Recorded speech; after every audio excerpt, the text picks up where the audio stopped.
Hello, everybody. This is Jonathan Simkin, the president of 604 Records in the 604 headquarters, located in beautiful Vancouver, British Columbia, on a beautiful, beautiful day in February. Or is it February? February. So, this is the kickoff episode of 604 Podcast Network Presents Versus. And that is a play on words, Verses, not Versus.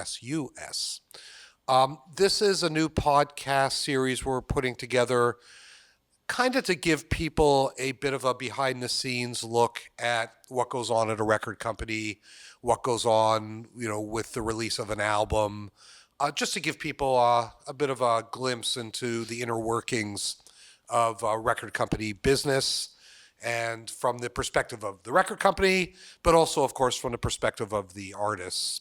So today, for our first episode, I'm really pleased to have as a guest Allison Daniels, who's Hi. sitting immediately to my left. Hi, Allison. How are you? I'm fine. Wearing I'm fine. those stylish shades. Look at you. Yeah.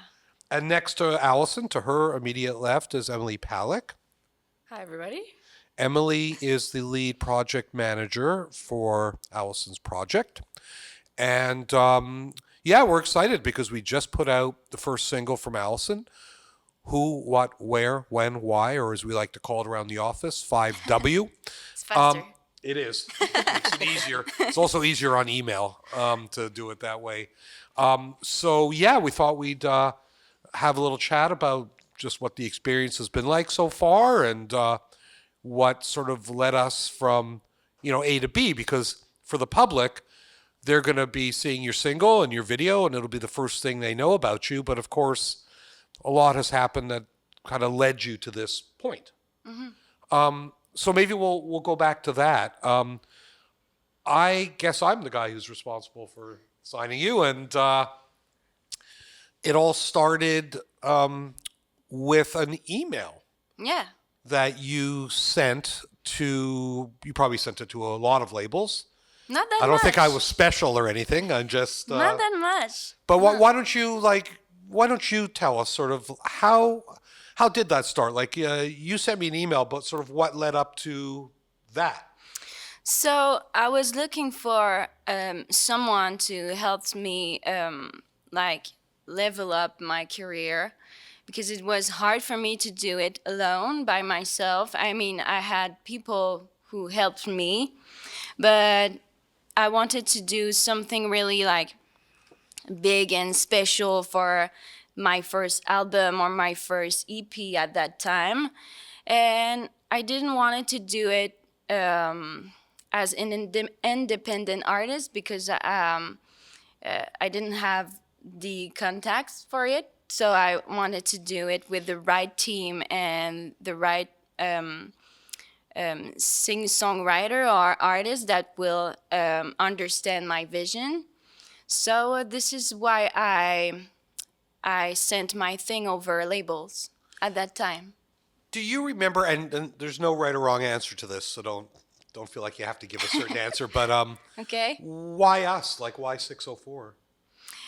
So at that time, I was looking for a label that really was the same artist as me in that label. I didn't want to send my thing over a label that it wasn't my style. I didn't like it. I didn't get the point to send my thing over labels that were not the same as me. So 604, I found it actually. I found you on Wikipedia, the pages, the labels pages. And I saw you on the page and I did some research on 604, and I just found out that it was great for me. The artist there was almost the same style as me, so I sent my things and yeah, I meet you, and I found out that you are very nice and like the same vision as me. You're talking about me? Yeah, of course. You sure I mean about the that? team. You sure? As I know from now. Okay, because I'm trying to remember. So my recollection is an email showed up, and I get a lot of those emails. Like I get a lot of, "Dear Mr. Simkin, I'm an artist," blah blah blah. And it's funny because I never really know what makes me read one, because a lot of times I don't even bother reading them. But there was something about, I don't know what it was exactly. I just something about the tone of it, the way you sort of presented yourself, I thought was interesting. And a lot of times this stuff is just gut feeling, like intuition about something. So for whatever reason, I kind of went, oh, I don't know, something feels interesting about this person. And then I did my own little bit of research and saw that you had been on The Voice in Quebec. Yeah. How do you say it in La Voix? Yeah, like that. Was that You're good? good. Yeah, la voix. Oh, yeah, that felt good. La Voix. Yeah, and then you can say it la voix. I can't say much like that. in French, unfortunately, but I can say La Voix. And there was that clip online of you performing with Keith Urban, Yeah. which was interesting. I mean, I didn't really know what to make of it. Like it was like, oh, like how did that happen? It didn't really like completely make sense to me. But I listened to, you had sent some demos. I don't think they were final songs. I don't think. No, there was no like master on it. Yeah. Yeah. Yeah, so those demos. And I thought it was good. Like I listened to it and was like, okay. And I think at that point I would have sent it to the people in our country division. And Emily definitely reacted.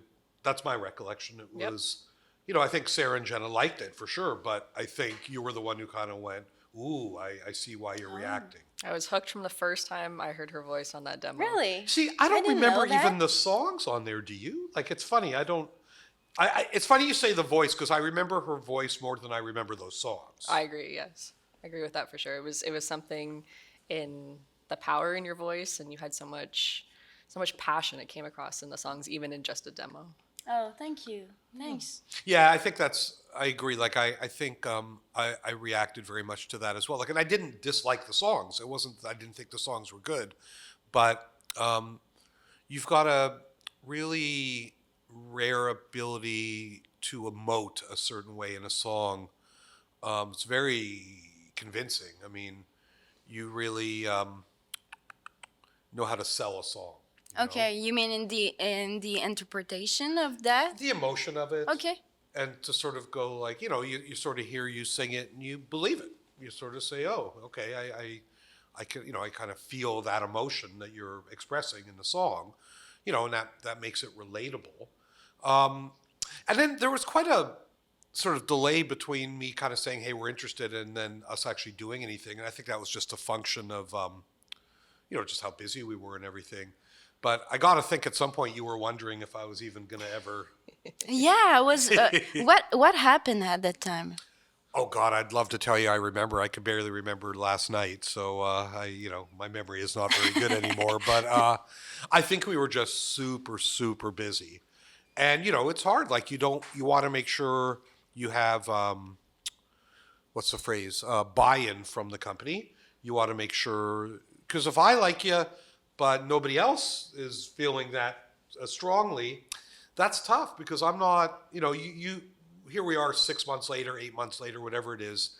Now I think you understand that a little bit better, that, it might be my company, but it's Emily and and Sarah, and it's the people who sort of work directly with an artist that, equally play as important, if not more of an important role than I do in a project once we sign somebody. So, like, I might be good at going, oh, I think that's a good person to work with, but boy, it sure takes a lot more work than that to actually, have some success. And I mean, because you see how hard Emily and Sarah work on this. And, so I think that was part of it too. I needed to make sure we had enough resources, enough staffing, because I don't want to sign an artist and not have sufficient resources or sufficient staff. That's just asking for a disaster. Yeah. And then, I remember, it's funny because I also remember having a call with you, and I got Julie Baldwin from our Toronto office to be on the call because she's, I think the only person who speaks fluent French at the company. So there might be one or two others actually, but that was the one I knew the most. Julie's been here for 20 years, so I know her so well, and she's I think French was her first language growing up. Okay. So I sort of had her on the call so that if there was anything. Oh yeah, I remember Confusing. that. Yeah. Yeah, Yeah, so- yeah. I remember that. Yeah, and honestly, I don't think we needed her really. I mean, I don't really have any trouble understanding you, and hopefully you don't have any trouble understanding me. But No, I practice. there you go. Yeah, You've been practice. practicing. Yes, I know you have. So yeah, that's kind of my recollection was that it went from me to Emily. We had a couple of calls with you. And then it was just a matter of being busy. But I remember more than once emailing you and saying, I promise. Yeah. When I make a promise, I keep it, which is true. And Here we are now. said, just be patient. And you were. And thank goodness you were. And now here we are 7-8 months later. And you've Yeah. actually got music out. I had a gut feelings that it would happen. Yeah. So I trust that feeling, and I really wanted to do something with your label, and yeah, so I waited, and I had a gut feelings that it was right. It's tough because, I mean, let's face it, this is a business where, most people are full of shit. So, Yeah. I know that. So for me sitting there going, I promise, I don't, I mean, what's that worth?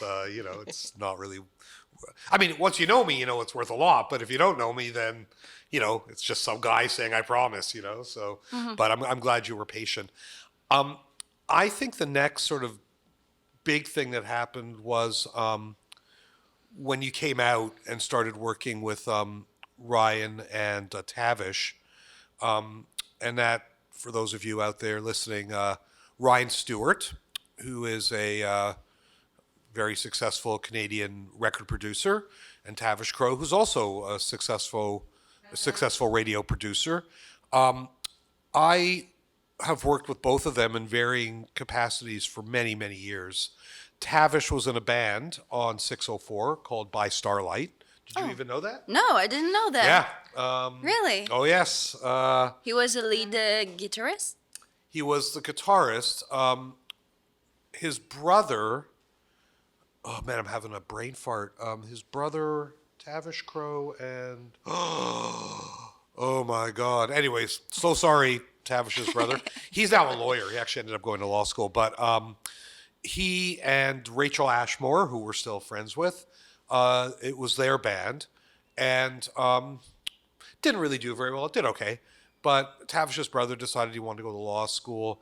And then Tavish ended up in Carly Rae Jepsen's band, and was one of the co-writers of Call Me Maybe. It's crazy. Yeah, really. So I've been working with both of them forever, mostly to do with Carly, because Ryan Stewart produced Carly's first album called Tug of War, which was also a success.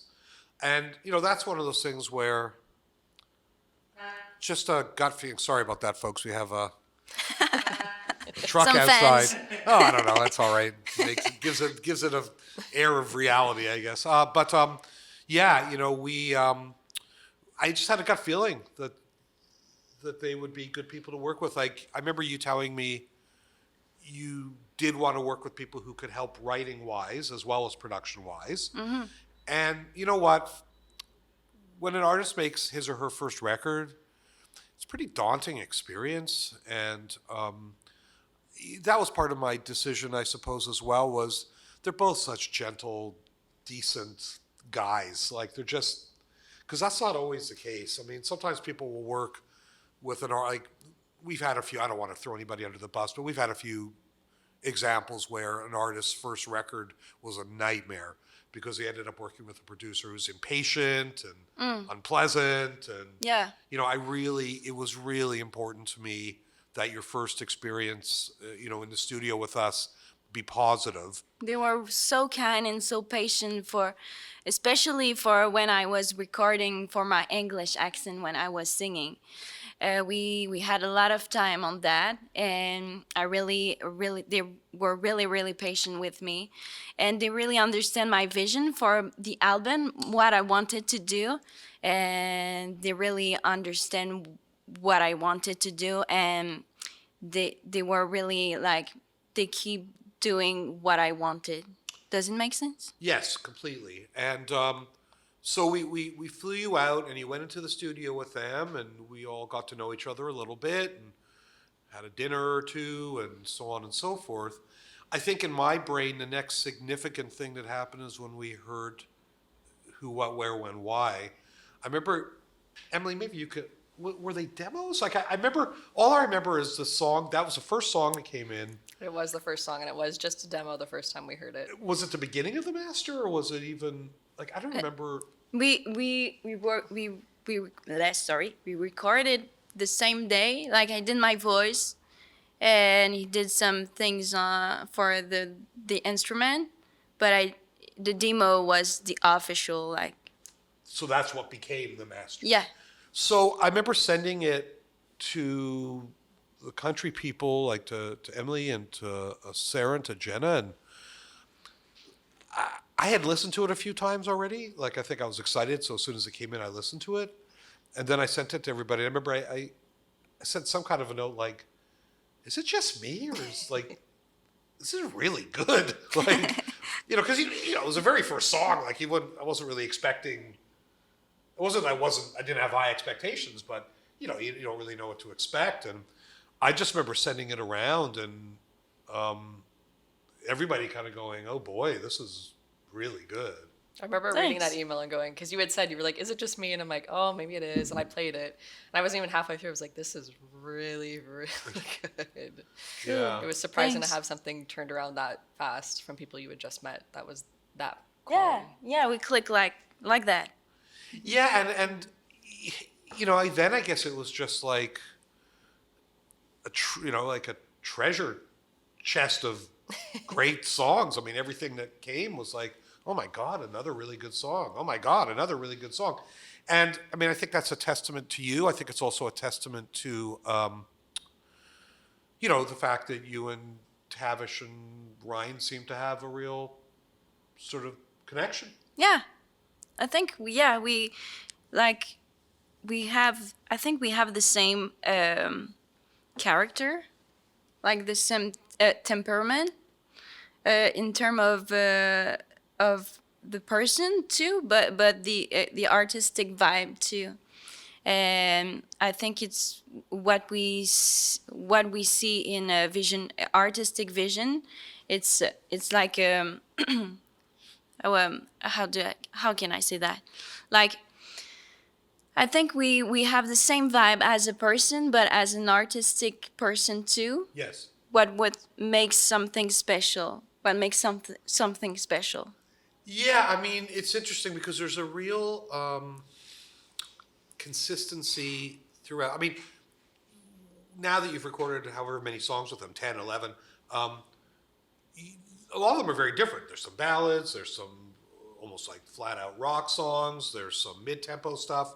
But there's a thread that kind of runs through it, and that's obviously your voice, but also a certain sentiment to it all and a certain feel to it all. Anything you can say about that? Like, I'm, again, because we didn't really know you very well, didn't really know what to expect, and so all the songs seem to have a bit of a female empowerment sort of thing to them, which again, I'm fine with. I just didn't. It was just interesting because we really didn't know what to expect, and it was like, oh, isn't that interesting? Like, So can you say a little bit about that? Yeah. So it was important for me to talk about that kind of thing, like empowerment and independent woman, and say things that maybe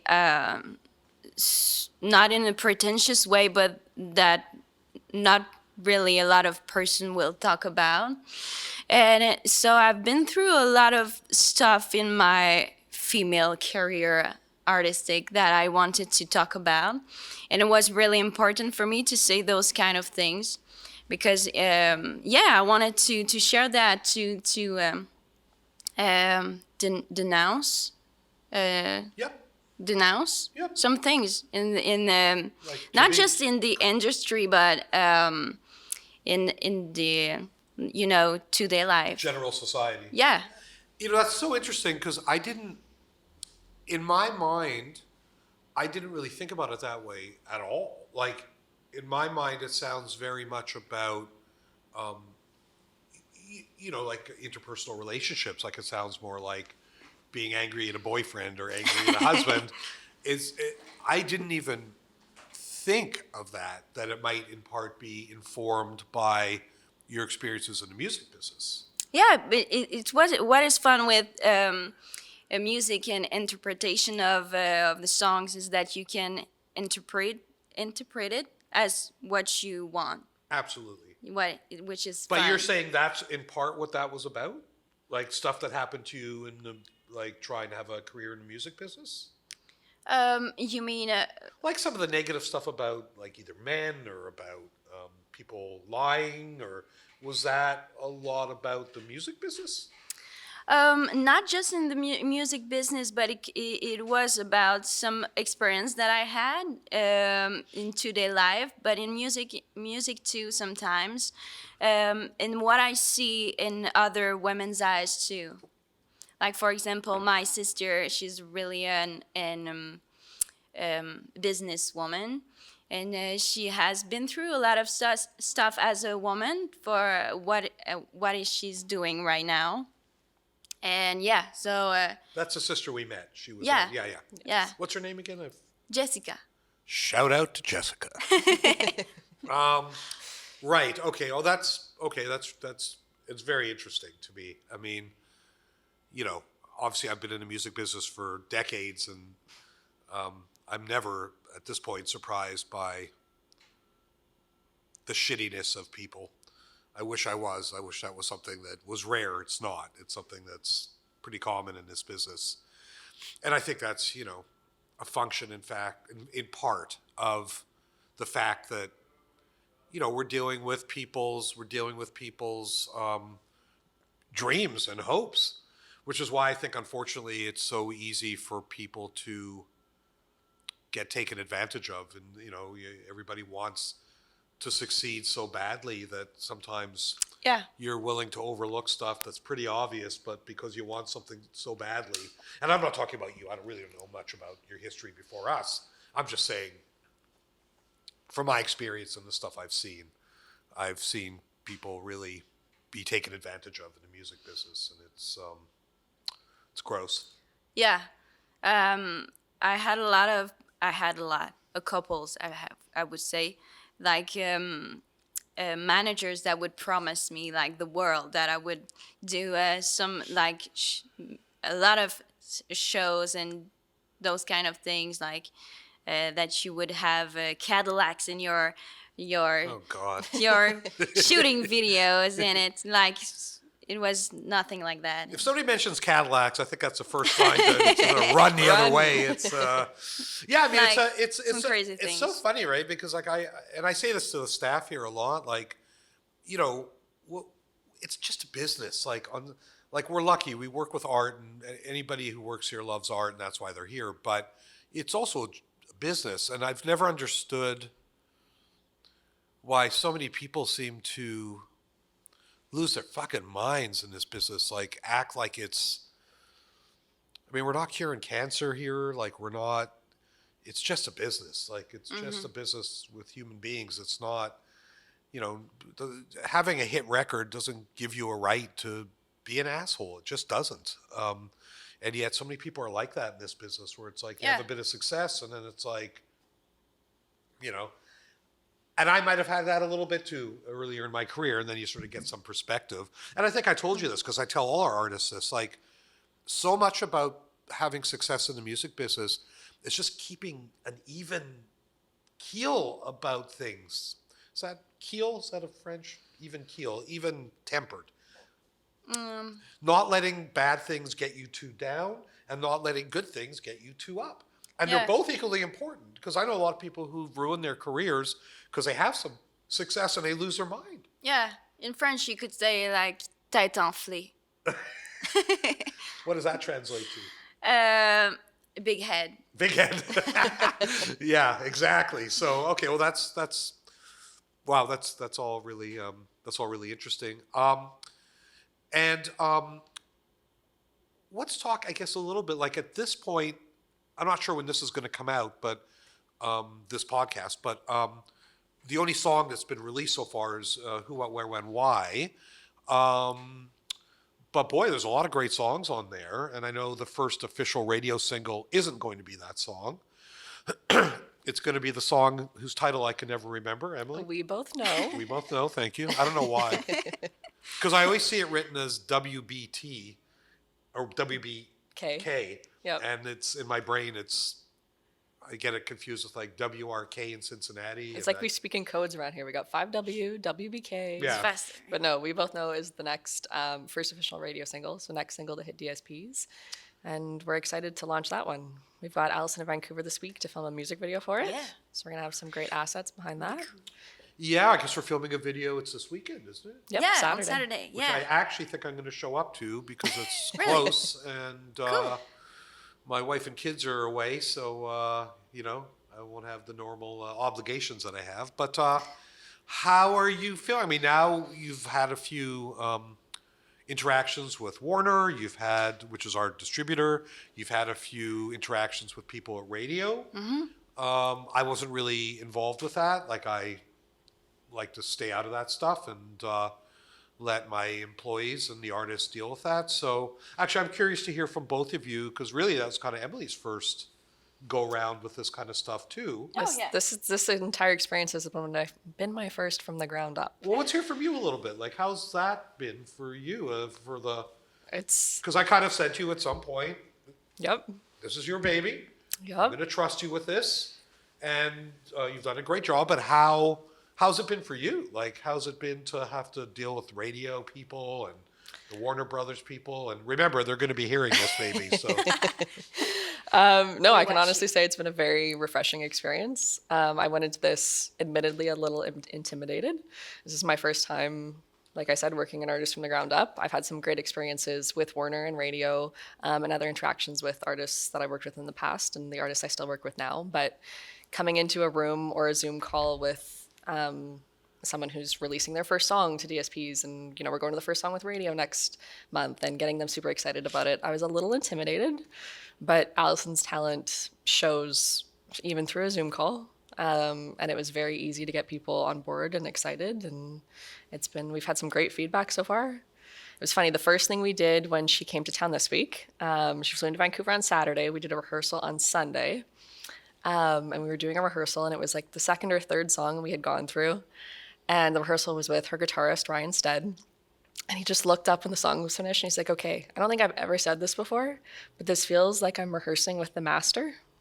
Like I'm rehearsing with the recording. It doesn't even sound like she's in my living room singing. And I'm like, that is Ryan said that. Yep. Oh, that's sweet. Yep. And Yeah, the compliments like that have been coming in from all different people in the industry. And it makes me feel better because like I said, I've loved your voice from the moment I heard it, but having other people come in and say the same things shows that, sometimes it's a gut feeling and sometimes it's just a fact. Well, it's very affirming. I mean, it's just very reassuring and affirming. And Yeah. and so, and this is directed to Emily. Doing those like I've done those radio things before, and it's so I've been down that road many times. But as a newbie doing that, like, was it nerve-wracking for you when she was doing these radio things? Were you in the room, like, watching? And We had it set up, so we ran it through the studio. So we had Allison, Ryan, and our content creator, Derek, in the actual room, and I was in the soundboard side of it. So I was watching from there, but I was on the Zoom call so I could hear exactly what everybody else was hearing and hear all their feedback. And it was intimidating at first because you jump on a call and everybody's been on hundreds of Zoom calls where people, the camera's off or they're not paying any attention and they're answering emails or whatever it was.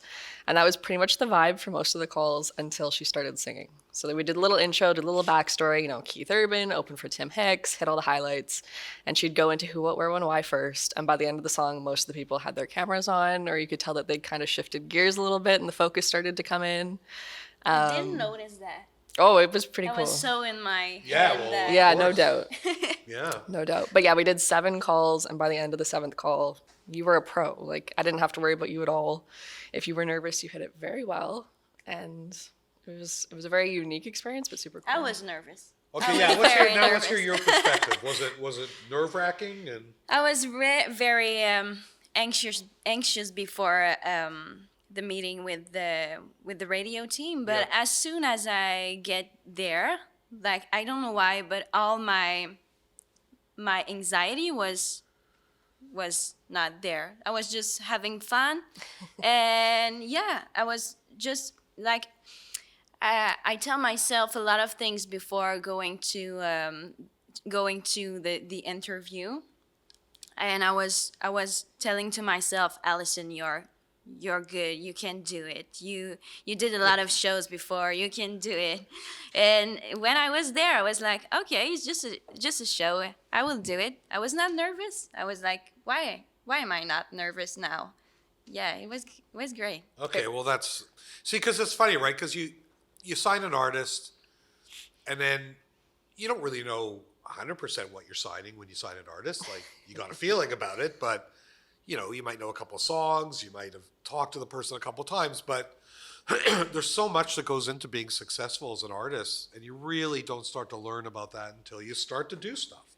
Then you start to learn, and so I'm not going to lie about it. I was nervous. There was nothing about you that made me nervous. I'm always nervous about this stuff, regardless when it's the first time for an artist to go through this. But it's probably a good thing all these things happened at 11 in the morning, because 9 a.m. I don't believe in being awake at 11 in the morning. I'm against that. I'm morally opposed to it. So I didn't even have to worry about it. But first thing I did when I woke up was go to my phone and how'd she do? And it was good. Yeah. Like right away, people were. Oh, good. I had a couple of very nice notes, including from the president of Warner Canada, who said, "Hey, it sounds like she's doing great." Okay. And I was like, "Whew, okay, Yeah. Good to know that too. yes." It was Yes. nice to have the opportunity to have Allison's personality come across. She's really good at doing that, and it was nice to have the interactions back and forth with the few people that ask questions, and her be so on the ball with her answers, and a little bit of sarcasm that she likes to give. It comes across, and it's nice to be able to do that nationwide from Vancouver without having to travel. Who are the Quebec stations? Because I know I did hear from the head of Warner Canada Radio is Donald Robbins, and I got a nice note from him saying that it seemed like it really struck a good nerve with the Quebec stations. Nice. So who would that have would it have been Bell had their Quebec people on, or I don't, do you even know? That's a great question for Allison because it was all in French. So I just Oh, sat so there you and- did some of it in French, like you were talking Yeah, to some. I was talking There was in one French. call that was completely in French. They didn't say Yeah. a single word in English. Oh, and okay, so I'm curious about that. Were the questions that were coming from the French media, the Quebec media, different than the ones you were getting from the English media? Different types of questions? No, we didn't ask me a lot of questions. I mean, for all the interviews that I had, we didn't ask me a lot of questions. She just asked me what was my next dream after singing with Keith Urban and doing The Voice and signed with 604. And I told her that my dream was to sing on the Plaine d'Abraham for Quebec Festival That's a alone good answer. as an artist. Yeah. Good I Which was- is that festival? Is it called the Plains of Abraham Festival, or what's it called? No, it's called Festival d'été de Québec. So Quebec Festival. I think in English. Interesting.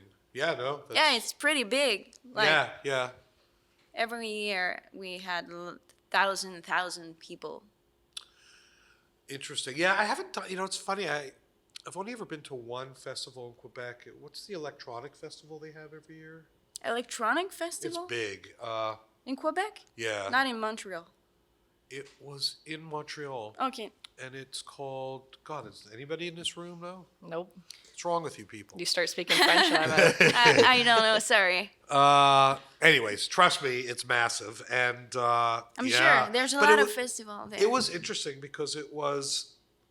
You knew you weren't in English Canada. Like it had a very different vibe to it. I loved it. Like I thought it was. Here I am googling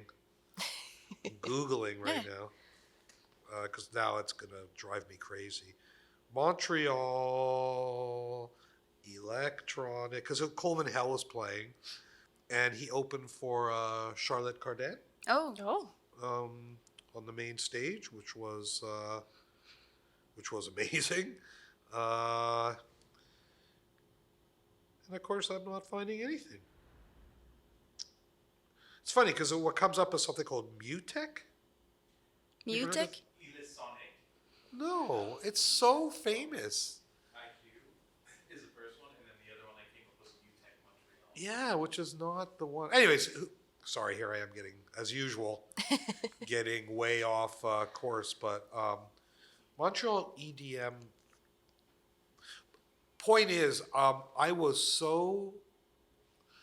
found that the Quebec audience, at least at this festival, and I was there for 2 or 3 days, were so engaged in ways that I just don't think I'd ever seen at an English festival. Like the entire crowd was so into it. Like it was amazing. Yeah. It was amazing. And you know, that's the thing you learn, you know, when you do this, as long as I have, you know, you sort of Quebec becomes this sort of funny mountain. It's like, you know, it's like the Mount Everest of, you know, Canadian music because it's very hard for English speaking acts to make a mark there. Oh, really? In Quebec? Absolutely. Yeah. I mean, Yeah. even Nickelback. I mean, it was funny. Nickelback this year started their tour in Quebec City, and it did well. But we don't do the same numbers there that we do everywhere else in the world. You know, and over the years, I've been struck sometimes. Like, you know, you'll look at the charts, like the music charts, every week to see the number one album, and like every so often there'll be the number one album in all of Canada is a francophone artist who I've never even heard of. And yet it's the number one album in Canada because so many people bought it in Quebec that it like shot it all the way to the top of the entire country charts. Okay. So it's, you know, it's like a country within a country, which of course is recognized in our constitution. But yeah, it's just fascinating to me. So I have to say I'm excited. You're only the second francophone artist we've ever had in the label. And it's exciting to me that, like, you know, we're going to learn a bit about how the business works there, Yeah, for sure. you know? Yeah, for sure. I think there's, and I don't know if I know if I can say that, but there's a lot of law in Quebec that restricted for English music. Right. So we have to follow. But maybe maybe this is why it's sometimes difficult for an English artist to go there and to sing and to have the same success as a Quebecers. Yeah. If that makes sense. I think it does. I mean, clearly it does. And that's, you know, and again, we have some artists who do okay there. Like Mariana's Trench does okay in Montreal. But, you know, there's Quebec versus the rest of Canada, but then there's Montreal versus the rest of Quebec. Yes. Because Montreal's kind of its own. I mean, there's more English speaking in Montreal than there is in the rest of Quebec. It's just really interesting. And I know that when Nickelback made that decision to start their tour in Quebec City, it was a very conscious decision. Like it was kind of them wanting to send a message to Quebec that, like, hey, like, you know, we love you too. Like we want to, Yeah. you know. So I thought that was a great thing that they did that. I thought it was pretty cool, and you know, the show went well. And do you remember the first time that they had a show in Quebec? Nickelback, especially early in their career, toured nonstop. I mean, they toured everywhere. So I can't say I specifically remember it, but they absolutely would have toured Quebec on The State, which was their first real record. So that would have been, God, so long ago, 98? Yeah, okay. So I remember I saw Nickelback on the Plaine d'Abraham, and I must have been maybe I was like something like 8, 9. No, maybe not 10. Well, if they played that festival, given how big that festival is, it would have had to have been after How You Remind Me. So I'm guessing that would have been probably between 2001 and 2003. Okay. No, I was not that young. But So I it was before that. No, was after that, yeah. So maybe, because when I said they toured it on the state, they probably played a small club in Montreal. Like, I don't think they would have played anything big. But, they've kind of had two giant spikes in their career, like 2001 with How You Remind Me, and 2005 with All the Right Reasons that had Photograph and all those other big Yeah. hits. Rockstar. Rockstar, I know, did really well in Quebec, that song. So, and that's Yeah. 2005, 2006. Yeah, I remember seeing them on the Plaine d'Abraham, and it was so. And I don't say that because you are there, but it was so good. It was exactly like the records, which I like, and I remember the firework and all those things. It was so huge, and I was so impressed as a as a as a little me, and yeah, it's just crazy that I am here now. It's Well, really crazy. Yeah, it's funny, like with the fire and all the explosions they do, and Chad's really into that. Like, Chad's big thing is like, when I was a kid, if I went to a show and they didn't have pyro and they didn't have explosions, I felt like I got ripped off. Like, I want our fans to, because sometimes those guys will have, let's say, debates internally about whether or not they want to spend all that money on all that pyro and all that, the explosions and the lights. But Chad's always been like, we have to spend it. We have to put on a show that fans are going to remember. Well, it impressed me as a little girl. I mean, I'm going to tell Chad this story because he'll love this story. Like, I think that's pretty great. She's been a long-term fan to the point where Nickelback was the first CD she ever owned. Yeah. Oh yeah, which one do you remember? Oh, Which songs were on it? I'm so bad at title. Right. I don't remember. It's okay. But there's a how do you say that? Horse. Heart? Horseshoe? Oh, No, horse. Dark Horse would have been Dark the record. Horse. Yeah. That would have this- had Burn It to the Ground on it. Oh, that's one of my like, favorites. Yeah, that's definitely, if not my favorite Nickelback song, one of them. Yeah, that's funny. God, it's hard to But believe. I'm a fan. I swear. Oh, I believe you. I believe you, And even if you weren't, it would be fine, but I believe you. All right, what else? How are you feeling about just where you're at now and what's coming? So I can't wait to release my album, and we both know just can't wait to see what the future will be. And yeah, I'm just really grateful for what's happening to me right now. And I've been working so hard for that. And yeah, I'm really grateful to have you, and I'm just waiting for what's next. And Emily, how about you? Because again, this is, for both of you, this is kind of a first. So This has been, it's been a first. It's been a good project. We hit the ground running. We did a signing announcement and the first song on February 9th, and we're following it up with a second single March 1st. So within 3 weeks of each other, and we're just gonna see where the road takes us. Yay. when's the video coming out for who, what? The video for Who, What, Where, When, Why came out this morning, actually. Oh, wow. A little look at me. anti-Valentine's It's Day. my company. I didn't even know. Look at me. A little anti-Valentine's Day gift to the Yeah. world. We set a bed on fire in the music video, so if you like some flames, that's a good one to watch. Oh, okay. Yeah. Well, that's awesome. I'm going to go and watch it officially I've seen it a million times, but I haven't seen the public version of it. The public Yeah, yeah. has seen it now. It's out there. Okay, well, that's It's nice. an exciting one. Are we getting any reaction so far? Honestly, I haven't checked. Today's been a whirlwind. Yeah. When Allison comes to town, I like to keep her as busy as humanly possible. Yes. So we've been in the thick of content today.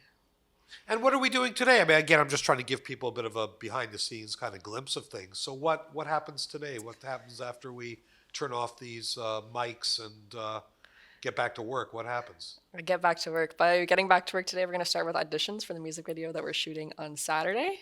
So we need a loving romantic couple to be in that video. So that's today from 4 to 8. So we have people auditioning to be the guy and the girl in the video? Yes. Yep. When's that happening today? Like now? Yep. As soon as we're done here, they're going to come in and set up, and they're here till 8 p.m. Oh, wow. And then tomorrow we're doing a content day with a special guest. I guess I can say it now because this podcast will be out by the time we have that Yes. content out. So tomorrow we're doing some content filming with Jojo Mason. We're going to do some stuff for social media and get my two artists in a room together. It's going to be fun. Well, isn't that something? Have you met JoJo before? Yeah, I've met him last summer. Oh, you went to a show or something? Yeah. Yep. Was he performing? Yep. Yeah, He was headlining he was that one. performing. Okay. Yeah. Well, that's interesting. Maybe he'll play you some of his new stuff. He's got a couple of new songs that we're quite excited about, so maybe you'll get to hear those. Yeah, sure. Yeah, Yep. that'll be fun. Okay, any last comments from anybody? That was great. Any? No, I think this was great. I'm excited to see where this road takes us. Yeah. All right. Well, thank you both. Thank you, Emily. Thank you, Allison. Thank you to Luke and Isaiah, who are in the background here helping us out. Thank you to the police, because we can hear the sirens outside for hopefully protecting us. And I hope you all enjoyed this and gave you a little bit of a sense of what goes on at a record company. And there will be many more of these. This is the first verses, but there will be more. And thanks, everybody.